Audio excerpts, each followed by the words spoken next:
Welcome to the AA Sports Podcast, minor league feel with major league discussion. Here are your hosts, Alan and Alan.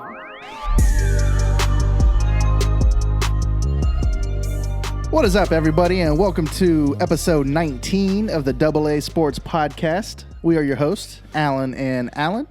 What's going on, everyone? So how you been up to, man? What you been up to? You know, first thing first, happy late Memorial Day to everyone. Went back to work, and it was a dud this weekend. I think the weather here definitely didn't help. Like the first night, we were 18%. Got up to like 40-something% because of the nicer weather on Saturday, and I think got to like 30% Sunday. So, Okay.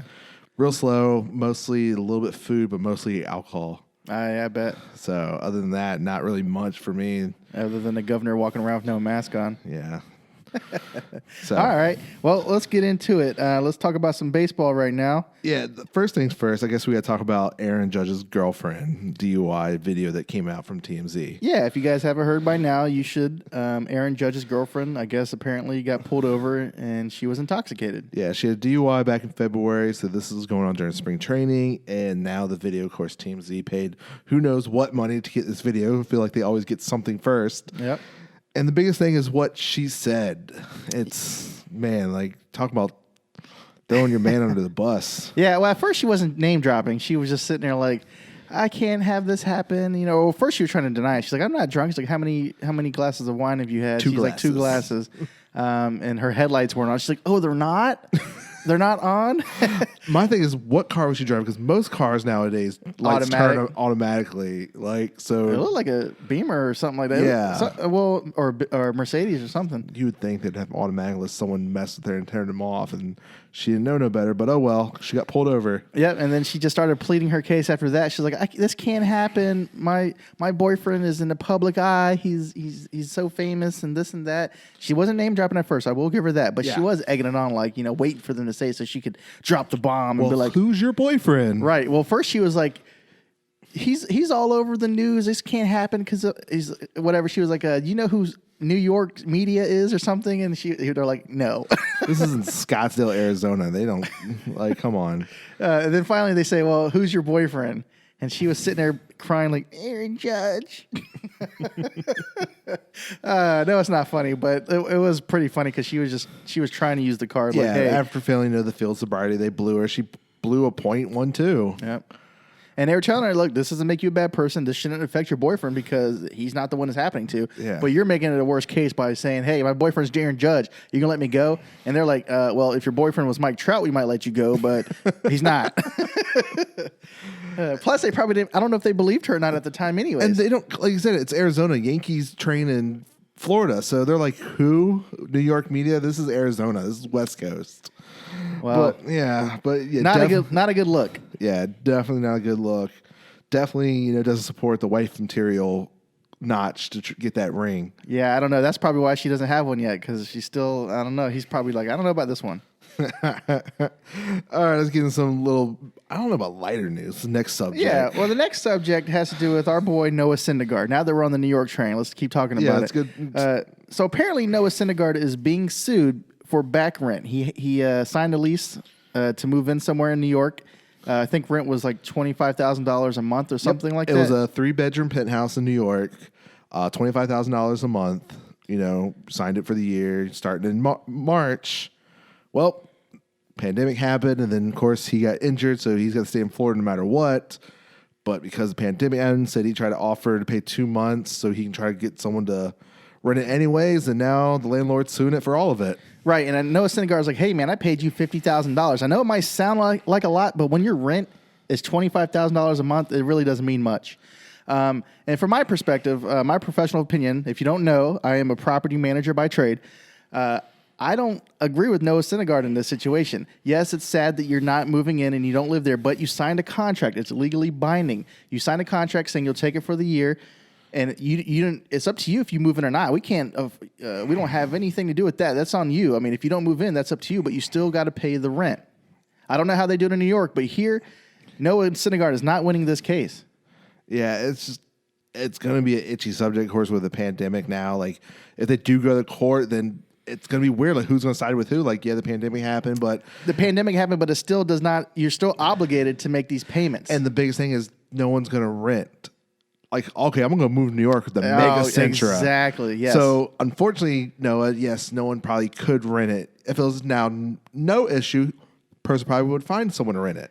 Right. They probably could have found somebody if there wasn't a pandemic. 2 months would have been paid and probably would have got taken care of. But even if they didn't find somebody to rent it, this is a pretty cut and dry case. Unfortunately. The judge sees this a lot, I'm sure.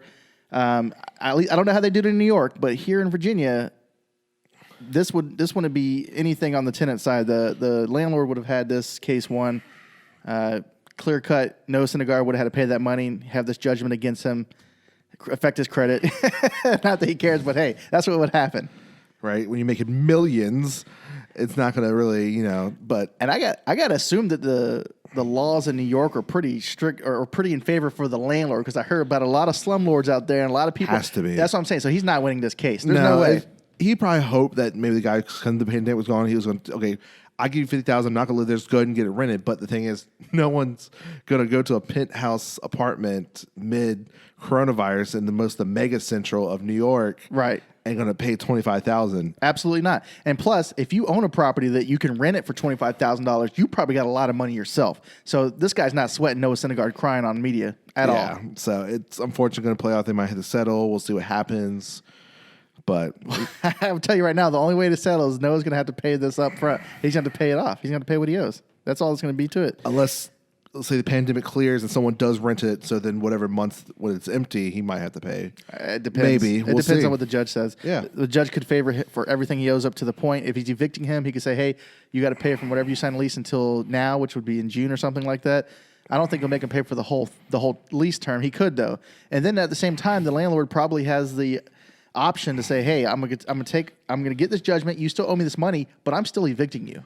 The funny thing for me is when it says like he's suing him for damages. I'm like, if he never moved in, what damages are you talking about? Are you just going to throw it out there? Well, I'm not sure. The only thing that I can think for some reason is if the guy who owns the property didn't have the electricity or the gas or utilities turned on in his name. Well, then that could ruin the property for sure. Well, I was hoping maybe that's for I don't know, New York, $25,000. I don't know. No, the real estate's expensive. Yeah. Believe me. So I'm sure that's just for the property. Yeah. If Noah Syndergaard didn't put any of the utilities name, well, there's a lot of things that could be damaged by not having them on.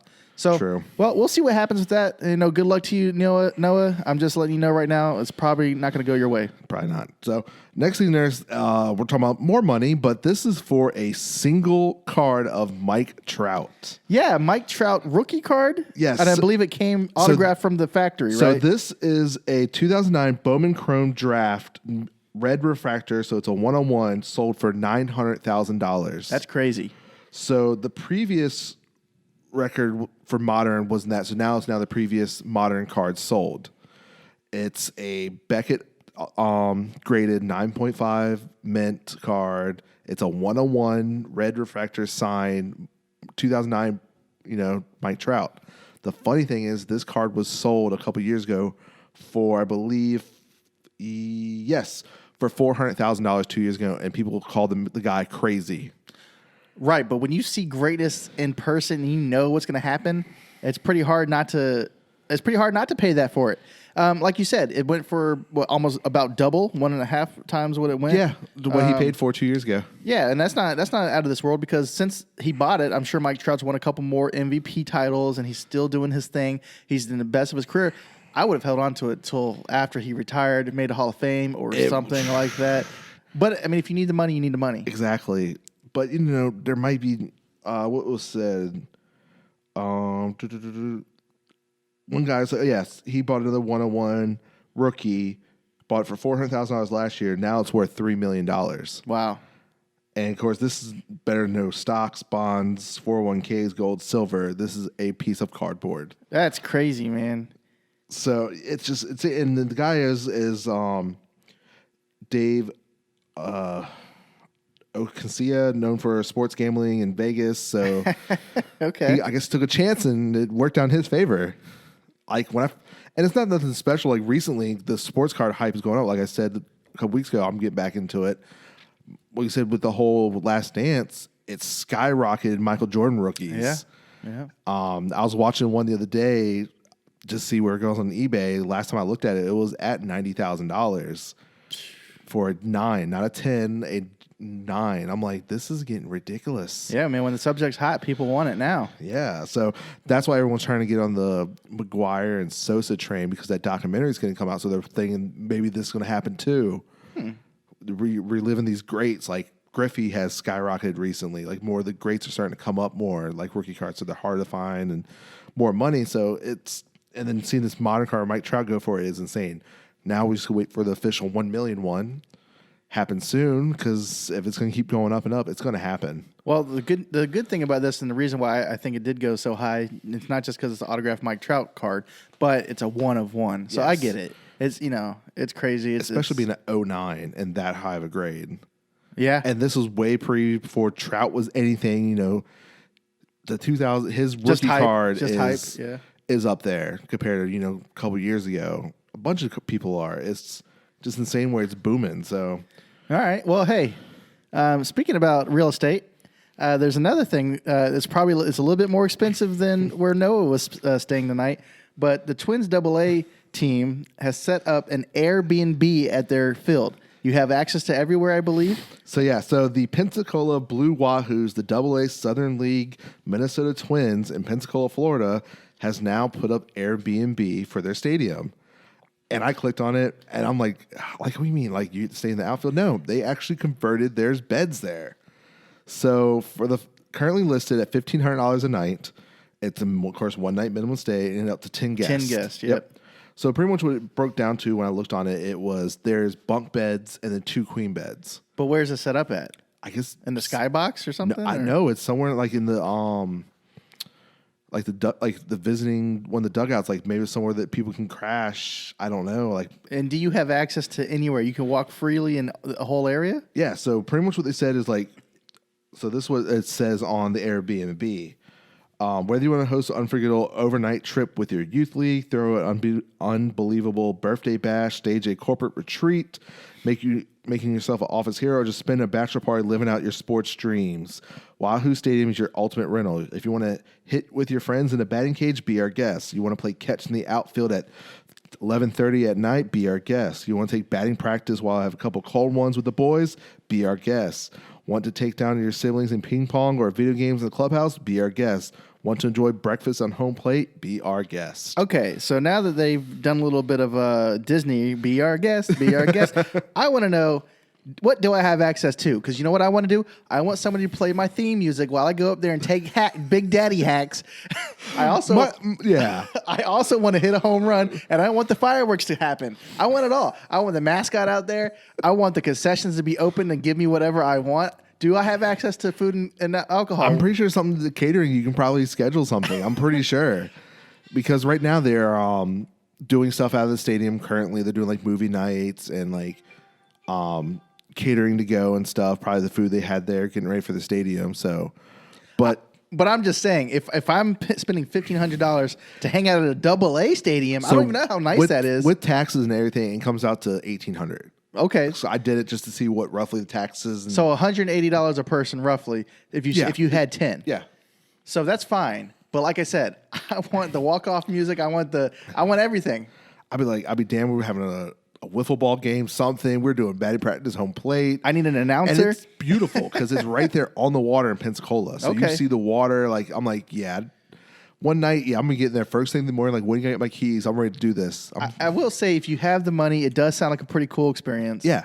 I'm not sure how nice the field is, like I said, because, it's AA. I've seen what AAA stadiums look like, and I'm still not super impressed. Yeah. But maybe. It looks nice by the pictures they posted, and, they look like they recently remodeled last couple of years. Because the pictures they showed, some in the dugout, it looks nice. Okay. The water, I'm like, that's pretty neat to be right there on the water. Do they have pictures of the clubhouse? Yes. Because when I clicked on it, I didn't click on the Airbnb posting. Yeah, Airbnb but all I saw has was just the one picture of the article. Yeah, exactly. Yeah, it's under Airbnb. I clicked on it to look it up, to see the pricing. I'm going to have to check it out. The actual seat, like the sleeping, I'm like, we just could camp in the outfield. That's what I was assuming at first, but then when they're like, oh, we have bunk beds and 2 queen beds, I'm like, oh, okay.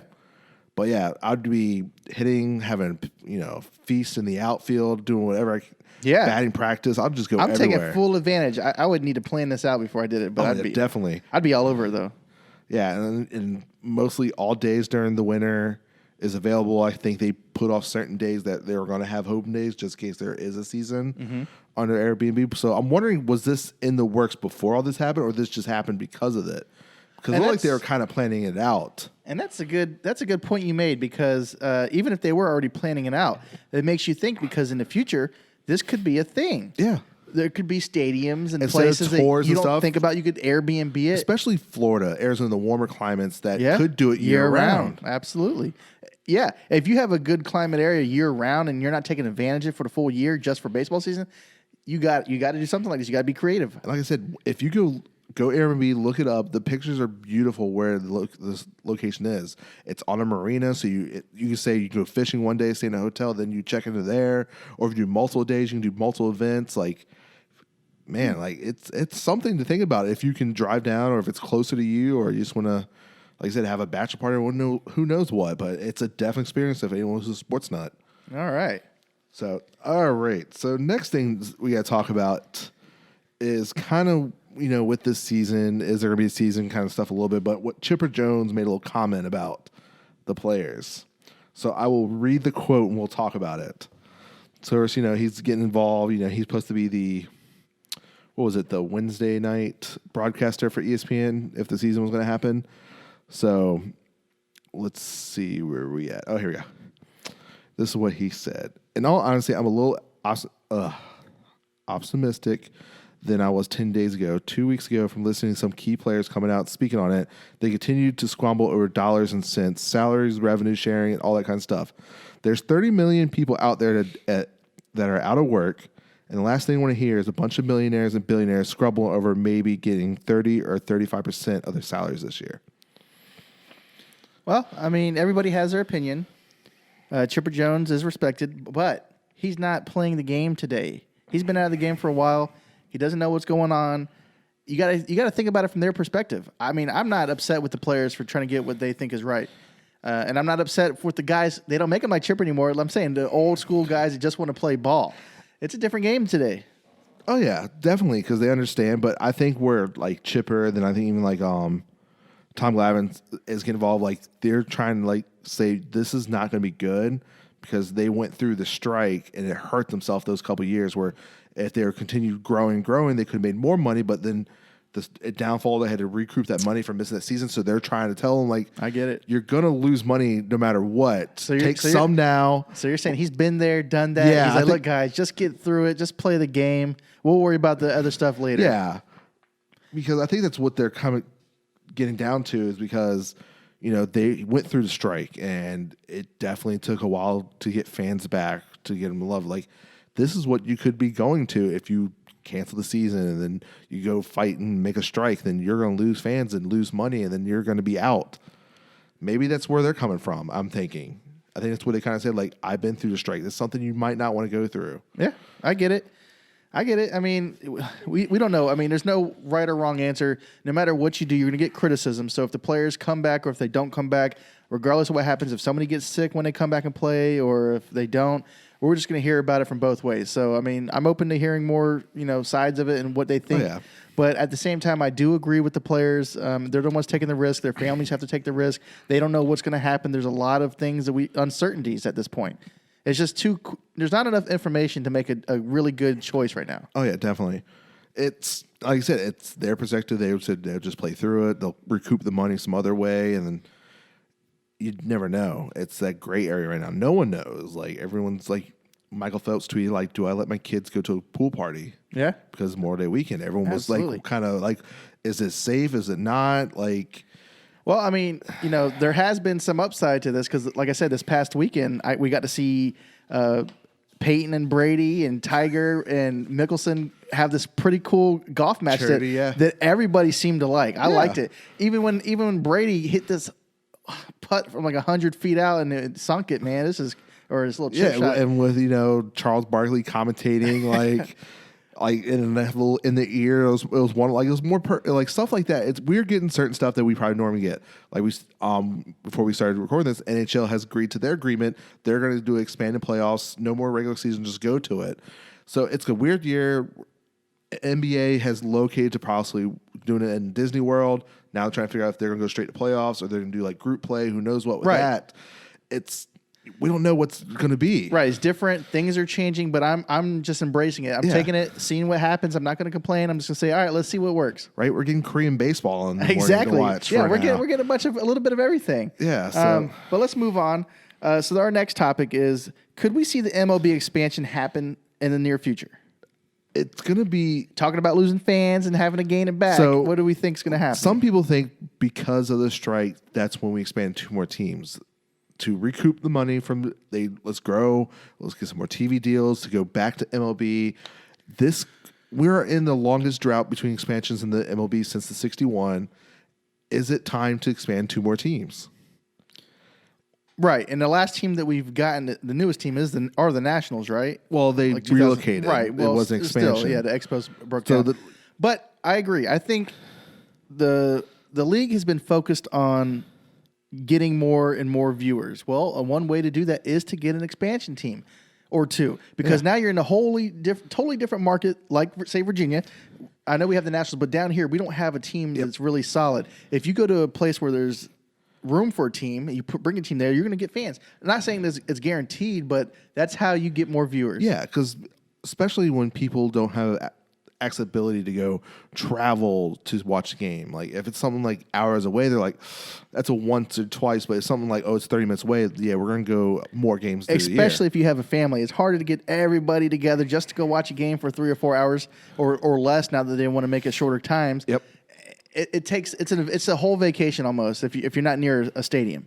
So I agree. I think that if MLB wants to get more viewers and they want to get, they just need to expand. And I think they can look at what hockey's doing.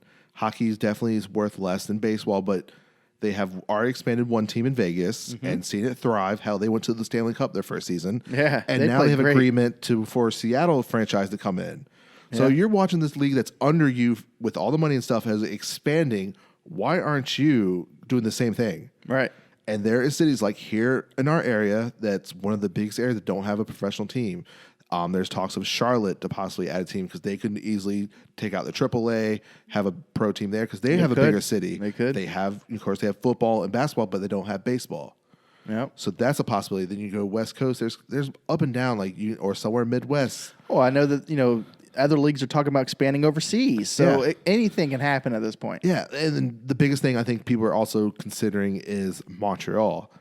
They saw the couple games when Blue Jays went up there to play an exhibition game, and it did well, and people want baseball back. They want baseball back. So that could be an era where, we get our second team back in Canada. Maybe we get more viewership in Canada. Yeah, and Canada's huge, so that could be a great place to expand. Exactly. Go northward. I agree. That would back. That would be ideal. And after with this pandemic, losing money, this can be a definitely thing they're going to consider. I bet, especially, and then MLBPA is going to be all for it. You're talking about another 60 players on the major league roster, which is good. 6 more teams if they're going to shrink the minor league system. Especially if they're going to shrink the minor league system. There's still great players that need a place to play. If you don't want to start getting these really good players playing overseas for Japan and the KBO, which we think is going to happen and the if Mexican they don't do league, nothing. right? Then you guys need to expand the Major League Baseball. If you're going to cut these minor league teams, these guys are going to play ball somewhere else. If it's not for you, somebody else is going to get these players. And overseas, Japan and Korea, especially watching Korea, is going to get some of these players. Adam Jones is the first one that's still not quite over but he wants to play a couple years. He went in there is going to make some millions and playing baseball from Japan League. Right. And like I said, with this pandemic going on, who's to say that another one of these leagues might not jump over the MLB or something like that? You never know. If you start getting quality talent and people like watching the game, they could easily watch something else, especially in this day and age where it's at the technologies at our fingertips. We can watch a game anywhere in the world. And the biggest thing, like we agreed on last week and stuff, is blackouts. And if we can watch Korean baseball, hey, we're watching it. Yeah. Japan, for on the dimes on the dollar where we play for MLB, we can watch all games. Why not? Exactly. And some of these players, or we can watch, it's kind of like come before they come to over here. Maybe they eventually don't come over here. They stay over there. Mm-hmm. So you never know what's going to happen with those. So hopefully they'll, realize and figure out what they're going to do. Do you guys think the MLB should expand? Let us know. Let us know in the comments. All right, everyone. So the next subject is we talked about last week with the Nationals doing a ring ceremony. Well, they decided not to do that. They just revealed it because they wanted to get their rings when they're all back together. But after they revealed it, they had an after-show like Zoom call, and Howie and Ryan Zimmerman and Max Scherzer were there. And, well, Howie Kendrick had some words to say about the Astros that we all are still thinking. All right, what did he say? So this is exactly what he said. So on the Zoom party, he said, everyone expected us to get steamrolled by the Astros, but even with them cheating, they still couldn't take us out. I would say the same thing, actually. So I'm not mad at Howie at all. Because if I was on that team and I was in that situation, I probably would have said word for word. Yeah. Yeah. You guys cheated and everything. We still beat you. Yeah. It's like, yeah. And with like everyone saying like, we're still hate them. They still have one of the best odds to win the World Series if it happens this year. But it's like, well, it's like, man, like the hatred's not there. Like, you know, yes, we've been sitting at home for 2 months, but yeah, we still hate the Astros. Yeah. And I don't think this pandemic's going to help their case. When we get back to baseball, they're going to get boos. The people have been pent up inside. They haven't got the boo for 2 months. They're going to be like, boo. And the worst thing is if there is no fans, like their TV screens will get thrown at. Oh, yeah, man. Man, the biggest thing is if people start to get out in public, like some states are, and they travel, they can't go to the game, but they can go outside of the hotel. I guess they'll hear it then. I think the Astros thinking they might get off light because if they go around to this tour and play ball and nobody's in the stands to boo them, well, they're going to get a double hard next time it comes around. I don't care. Yeah. But, you know, also, I don't know if you got to take a look, but I saw the ring. It looks pretty cool. I mean, it's got some nice features on it. I don't know if I would have put the baby shark in there, though. I mean, that's the one. At first, when I saw the picture, I'm like, "What is that? It's not a mascot." And then I'm like, "Yeah." Then when I saw the description, what it was, I'm like, "Really, baby shark?" Right, and it's not like he just did it this year, right? I mean, the baby shark's been his thing for a little bit, right? I think so. Well, needless to say, I wouldn't have put the baby shark up there. And then I saw some of the other stats. I don't know what they are off the top of my head, but they're saying, "Oh, we had this many stars because we won this many games, or this was our record." This, I was like, "This is stupid." I was like, "You guys are forcing some of these numbers in here just to make it cohesive." So. If you want to go to our YouTube channel, we're actually going to break down the video of some of these stats, the stars and stuff. Oh, okay, perfect. So exactly, because some of them did not make sense when they added up the math. I'm like, you could have just done this, right? And said this, right? And I'm thinking they just did this because they wanted this in there, and they had to find a way to make it cohesive with the season so it could mean something. Yeah. I don't think it's meaningful at all. I think they made the ring. A couple things might have been meaningful, but they really stretched it to make these things work. A little bit, I think so. Like, I understand it's your first ring, so some of it probably got stretched, but it's a nice ring. Like, I don't know. Do they have the 19 and 30 whatever record on there anywhere? No. I would have put that where the baby shark was. I'm like, look, this is what we overcame. We had a 3% chance. I would have put 3% there. I'd have said we had a 3% chance of winning the World Series. I would put the record and then the date on one side, how they got inside. They have a date when they won the title. I would have said, this is where we were. This is where we ended. Yeah. Yeah, I'd have been like, look, these were our odds. We defied the odds. They could have done it better. That's all I'm thinking, and they had the time to. But you know what? At the end of the day, as their announcers would say, they got a curly W. Yeah. It's fine. It is what it is. All right. Our final topic of this show is a very hot topic since this is fresh today. Fresh today to us. So a couple of days ago, they said owners are willing to do a 50-50. Work more. Like, you know, give them a little more if 50-50 is not working. 50-50 a little more movable. So, like, okay, so they're maybe we might get a season. They might get something done. Well, today the MLB owners came out with what they call an agreement. And what was it, Alan? What did they say they wanted to do? They wanted to do a slide. So I was hoping, just give them the 52 and let's get this fucking season on. But then this shit... like literally like this pile of dog shit that has been given to the players. I'm like, okay, we're even worse than we were a week ago with this 50-50 split, I feel like. But ultimately, yes, the lower players will make close to what they were going to make. The higher end players are going to get about 30 for 40% of what they would make. Right. What do they call it? They call it like a slide payment plan. I'm not sure. But, you know, what I'm thinking, I agree with somebody, I can't remember who said it, but they said that they think this is an attempt to divide the players' union against themselves. So I think the owners are out here trying to play dirty ball. They thought they gave them originally what they thought was a fair deal, the 50-50 split. Once the players didn't even think about it and was up in arms like, we're not doing that. That's crazy. The owner said, okay, fine, then we're going to give you a worse deal. That doesn't make sense. If we're trying to play baseball this season, They need to do better. Yes, and the window for July 4th opening day is getting smaller and smaller Absolutely. and smaller. I feel like the owners are okay with not playing this season with this kind of stuff they're coming out with. I mean, if the season gets canceled this year, this is the reason why. Right here is because the owners want to play games with people's lives and money. That's the one thing you don't do. Yeah, I'm like, so you're getting players who get the low players, except for your stars that make the most money. You're hoping they would rise up, they okay it, because I don't know if there's got to be what's the percentage to pass the agreement, because the NFL, when they did their new labor agreement, it needed to be like 60%, and then a lot of the bigger stars were up in arms about it, but there was more lower players, and they passed the deal. Yeah, I think I saw a stat on ESPN or something like that about almost 400 players in the league get about $600,000 or less for the year. Yeah. So then that means the other part are getting more than that. But that's not the point. The point is that, yes, the lower salaried players might be okay with the situation, but the guys that people want to see are the guys that are going to get it screwed out of this and say, well, you know what? I'm not playing. Blake Snell, I'm not playing if I don't get mine. Bryce Harper's right along with that train. Who wants to watch the season if your favorite players aren't playing? That's what I'm getting at. Yeah, it's like when especially Jeff Passan on Twitter broke it down to roughly what they're saying, what the salaries would be, and it's insane. So yes, the bare minimum, if you're on a major league roster for a full year, it's $563,000. So you get $262,000. So yes, that's close to being 50% like you would be. But when you start slowly going up, like okay, making $2 million, you should be making $1 million, but you're actually making like $736,000. But then you start getting up there. You're $20 million players. This is when I'm like, this is nowhere near half. If you're supposed to make $20 million, you're only going to get $5 million. That's like a fourth. Come on, man. You're making a fourth of what you would have made after they. And then the smack would be like your Harper, your Trout. Who else? Let's see, Machado, John Carlos Stanton. People getting paid a lot of money a year. $35 million would get $7.8 million. Right, and when they've this is like numbers you would have seen Pujols making in like 2005 or something, like or even earlier than that. Okay, for Blake Snell, for example, he's supposed to make $7 million this year. The closest one on this chart is $5 million, is 1.6. Yeah, he's not playing. So if you get to $10 million, it's almost $3 million. So if you're somewhere in the middle there, you're making.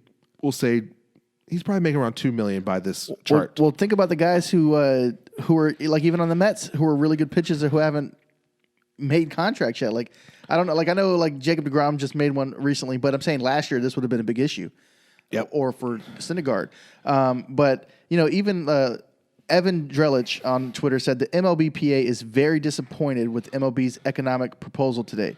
Sources tell me and Ken Rosenthal calling additional cuts proposed massive league offer to share more playoff revenue, but on balance, those dollars are small compared to what the players give up. So like I said, I don't know what they're thinking here. I got a couple more in here. Even the players aren't happy. Marcus Stroman. Yeah. Marcus Stroman said that this season is not looking promising. Keeping his mind and body ready regardless, but he's diving into life after baseball projects. And then like we said with the agreement. About a month or so ago with when they did the 50-50 and stuff, if a season is canceled, Marcus Stroman's one of the people that's going to become a free agent. Right. Because of their lose year. And then the biggest factor is going to be Dodgers losing Mookie Betts for nothing. Exactly. And not only is the money an issue, they also go to say on that the Players Association says the proposal involves massive additional pay cuts and the union is extremely disappointed. The sides also remain far apart on health and safety protocols. So they're not even close with that as well. So we got a couple of big issues that need to get resolved this week or we might not see baseball. Yeah, because we're talking June 1st, this deal's got to be done. So you're talking about less than a week because Monday is June 1st. Right. Exactly. So we're already in June, and they're not even close. The sides are far apart, in my opinion. Brett Anderson on Twitter said that, and this is what I agree with. He said, interesting strategy of making the best, most marketable players potentially look like the bad guys. Because, if we don't see baseball, then they're going to say, oh, well, this is because the rich guys are upset they're not getting paid. But that's not the case at all. The owners are trying to make it seem that way. They're the ones being greedy in this situation. Jack Flaherty, a guy that me and Alan would both want to see play. He's even got on Twitter, he's got a meme of Denzel just shaking his head like, he's like, no, this is not good. Yeah. We're not in a good situation. It's not at all. Like, when I heard, I'm like, what do you mean the higher? I'm like, okay, well, maybe. And I'd be more so like, okay, look, you're going to take a bigger pay cut this year, but we're going to try to back pay you throughout the years to make up that money. That could probably work. But like, we're going to deferred money, like a deferred contract. Like, okay, look, if you're going to make $15 million this year, we're going to pay you $7 million, and we're going to defer the rest over this many years so we can get a season going. But that's probably was reasonable, but they don't nowhere near that. Well, from what I'm seeing today, from this little proposal, I'm not even convinced that the owners want baseball to be played this year. I know one owner, I can't remember who it was, but he said, look, $3 billion isn't what it was 10 years ago. I mean, or whatever. It's like, it's not the same as it is today. So he's saying he needs his money. He needs to protect his assets. Yeah, especially like we said in Mets, for example, that are losing money every year. So if you don't have to play players, they're probably going to like, okay, well, maybe we can sell the team now because we'll balance the books a little bit better. Like, who knows what these owners are thinking? Like, maybe they're thinking like, maybe we just walk away from the season. I don't know, man. But what I do know is that we're not in a good situation to see baseball anytime soon. We are not. Like, I am like, after all this happened with Stroman's comment and then the chart coming out on Twitter, it's like I'm expecting no baseball this year now, unless something dramatically happens. Did you say that Trout's not even hit swinging yet?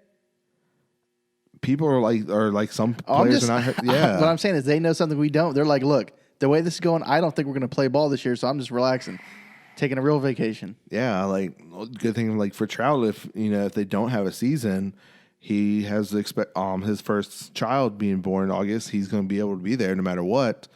If there's no season, it's gonna be very disappointing. It really is. And this definitely podcast be on hiatus if there's a season canceled. We'll be talking about other stuff, even though we're going to. But we'll have to find other topics. We're not going dark. No, it's we've been waiting all year for baseball, and then this happens. Like, okay, a couple months break, and we're like, baseball should be back soon, and then now this bullshit. Well, yeah, but it's okay though, because look, if we can get through this hard time of just starting out talking about sports when there's no sports, I think we can make it. Yeah, it's just disappointing if it doesn't happen, and it's gonna be. I don't know, like. Well, guys, if you're out there watching this at this point, just let us know what you think's going to happen this year. Are we going to see baseball? Are we not? Let us know. Yeah, like if it is canceled, like what are players going to be like next year? Like we said, Stroman, Mookie get to walk away. Like Dodgers gave away prospects for most likely Mookie never even playing minus spring training ball for them. Yeah, what kind of concessions are they going to get? I mean, what is the league going to do to help them out? Are they going to throw them a couple extra picks in like the 5th round or something to make up for it? And it's not going to be just them, like we said before. Like then you're losing Kluber that Texas traded for a year, so then he's going to be on his final year, his deal next year. Mm-hmm. Players, and then Stroman. Unfortunately, we paid a decent prospect in Anthony Clay for a half a season, and we're supposed to be a full season to maybe try to re-sign him. Now we're just to re-sign him no matter what if we want to keep him. Yep. And then like certain player like Cespedes will become a free agent, which like one of the topics I was considering us doing is breaking down what NL team has the best position for DH. Mets have been one of them with Cespedes. Don't have the field, you have a bat. Yeah. Dodgers with that stacked lineup could easily do a DH no matter what. But now if you talk season canceled, then it's like, man. Well, yeah, I hope the season's not canceled. I hope we do get to see the DH, because if the DH eventually becomes universal, that will give you a lot of players who would normally be retiring because they don't have anywhere to play. That'll give them a couple extra years because they can hit. Yes. And then especially as being Mets fans, it makes the Robinson Cano deal look better because he can become a DH, and we can put someone at second base now that's more athletic who can play more there. It just frees up everything once universal DH happens. Yes, some pitchers do love to hit. Maybe once in a blue moon they hit. I doubt it, but right. I mean, other than Bartolo Colon, Rakin, and a couple of other guys we know that can hit the ball, I would like to see a universal DH. Just even if it's just to say, hey, Pujols can finally hit somewhere else than the AL right now, and the long ball sells. Anybody, yeah, exactly. All right. Well, I think that wraps it up for this one. So this week. Hopefully we have some good news in the next week or so. If there's a season, if not, we'll have a very sad episode. We'll have a very depressing. We'll put on our black polos or something to RIP to this season league. But we'll catch y'all next time. Y'all stay safe out there.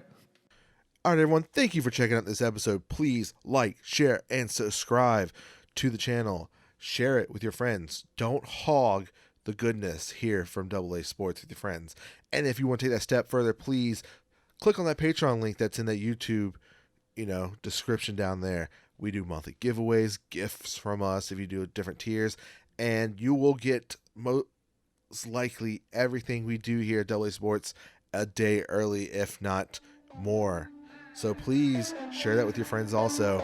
We'll catch y'all next time. Peace. For the record, I'm done trying to make y'all comfortable. That's right. For the record, you ain't trying to grow, then it's done for you. That's right. For the record, lab on me going all the way.